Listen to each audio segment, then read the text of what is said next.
পাবনার ঈশ্বরদীতে তৎকালীন বিরোধী দলীয় নেত্রী শেখ হাসিনাকে বহনকারী ট্রেনে গুলি ও বোমা হামলার অভিযোগে করা মামলায় বিচারিক আদালতের রায়ে মৃত্যুদণ্ডপ্রাপ্ত ৯ জন সহ বিএনপির ৪৭ নেতাকর্মীর সবাই খালাস পেয়েছেন। বুধবার বিচারপতি মোহাম্মদ মাহবুবুল ইসলাম ও বিচারপতি মোহাম্মদ হামিদুর রহমানের সমন্বয়ে গঠিত হাইকোর্ট বেঞ্চ এ রায় দেন। আদালতে আসামি পক্ষে ছিলেন আইনজীবী কায়সার কামাল, জামিল আক্তার এলাহি, AHM কামরুজ্জামান মামুন, গাজী তৌহিদুল ইসলাম, মোহাম্মদ মাকসুদুল্লাহ প্রমুখ।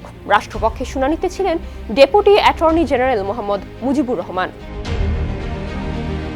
তৎকালীন বিরোধী দলীয় নেত্রী ও সাবেক প্রধানমন্ত্রী শেখ হাসিনা ১৯৯৪ সালের ২৩ সেপ্টেম্বর রূপসা এক্সপ্রেস ট্রেন যোগে খুলনা থেকে সৈয়দপুর যাচ্ছিলেন। জনসভার উদ্দেশ্যে যাওয়ার পথে ঈশ্বরদী ট্রেন স্টেশন এলাকায় গুলি ও বোমা বর্ষণ ঘটনা ঘটে।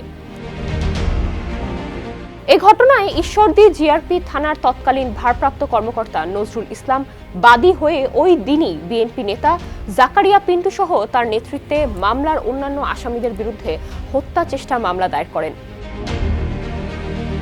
১৯৯৭ সালের ৩ এপ্রিল ৫২ জনের বিরুদ্ধে এ মামলায় আদালতে চার্জশিট দেয়া হয়।